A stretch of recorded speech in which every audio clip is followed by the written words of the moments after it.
Interesting. There's always been people like that, but you know what the problem is? The problem is there are people in this country. What was the number that we googled that have a IQ lower than 85? It's pretty high. Like 15%. 15%. So imagine 15% of people that you could basically trick with anything. Get them to join a cult. Get them to sign up for some fucking telemarketing swindle. Do you think it's IQ or do you think it's... IQ is interesting, right? Because IQ doesn't necessarily mean intelligence because it depends upon your education. Because some of the questions in IQ tests are predicated on a knowledge of math and understanding of like how to do equations and certain things that you learn in school. But there's intelligence that is social intelligence, intelligence in terms of being able to see what the problems are in a certain choice you make, or what the up benefits are of a different choice.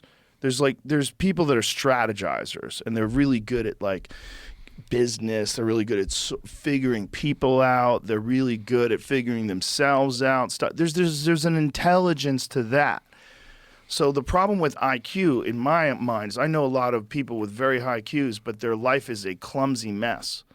So it's like it really is dependent upon what is the mental horsepower you have, and how are you applying that mental horsepower? Are you Gary Clark Jr. and applying that mental horsepower to music, and you're a genius, but you're a genius in music?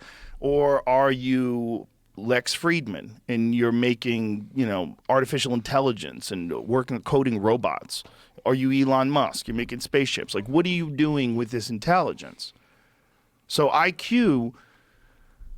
there's limitations of it, but at least it's an indicator of how smart a person is. It's an indicator. It's not the only indicator. There's other factors that I think are much more intangible. They're much harder to measure and weigh.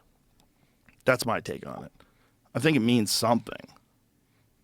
I think if your parents opened up your eyes, something. It's like I do that bit, and it's true. I really do. I'm mad at my guidance counselor.